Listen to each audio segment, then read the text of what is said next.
Nuapada Khadiyal block रु आसला दादन दुखर गुटे चित्र घर के फिरुथुआर बेलके विजयाड़ानु लापता होइछन दादन धन सिंह माझी खुजानुरा उतारू खरियार थाना रे तांकर कुटुंबर लुके इहाचिन केस देइछन। सूचना हिसाब से खड़ियाल दाबरी गांव धन सिंह माझी 6 मास हेलान दादन खटी जाइथिले।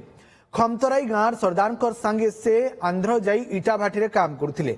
गला मास 29 तारीख दिन से घर के फिरुथुआर फोन करी कहिथिले हेले आर घर के नहीं फिरुथाई ताकर संगे आसुथुआर सांग माने धन सिंह मोबाइल और सामान आनी घरे देइथिले। से विजयवाड़ा ने निखोज होइथिबार कहिथिले। इनेकरी कुटुंब लोके बने खुजानुजा करबार तारू आज खड़ियाल थाना ने केस दैछन। साडे श्रम अधिकारी कहिछन सरदार के नोटिस हेइछे।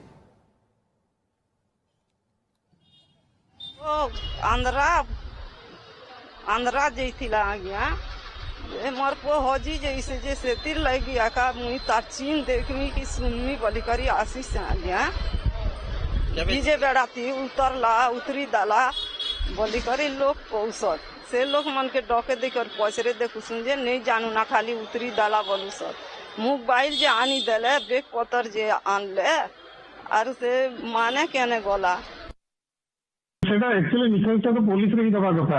নিখোঁজ কেসটা আমার লেবর ডিপার্টমেন্ট যদি এমতি নাই সেটা যদি ডিটেল ହେଇଛନ୍ତି କଣ ହେଇଛନ୍ତି ମାଲିକ ଯଦି ଅଟକେଇଛି ତାହେଲେ ଆମେ ତାକୁ ଇଣ୍ଟରଭେନ୍ କରୁଛୁ। ଆଉ ନିଖୋଜଟା ପୋଲିସ ଇଣ୍ଟରଭେନ୍ କରିବ। ପୋଲିସ ତାଙ୍କର ଯୋଉ ଇଏ ନେଇଥିବ ଯେ ଯୋଉ ଲୋକ ଯଦି ଥ୍ରୁ କଣ୍ଟ୍ରାକ୍ଟର ଦେଇଥିବ ଯୋଉ କଣ୍ଟ୍ରାକ୍ଟର ତାକୁ ଆମେ ନୋଟିସ କରିବୁ। ଅଲଗା ତ ଆମର କିଛି ନାହିଁ ସେମିତି ନୋଟିସ। ଯଦି 5 ଜଣରୁ ଅଧିକା ଲୋକ ଯଦି ତାଙ୍କ ଥ୍ରୁରୁ ଯାଇଥିବେ ସେମାନେ ତାକୁ ଆମେ ନୋଟିସ କରିବୁ। ତ ଦାୟିତ୍ୱ ଥିଲା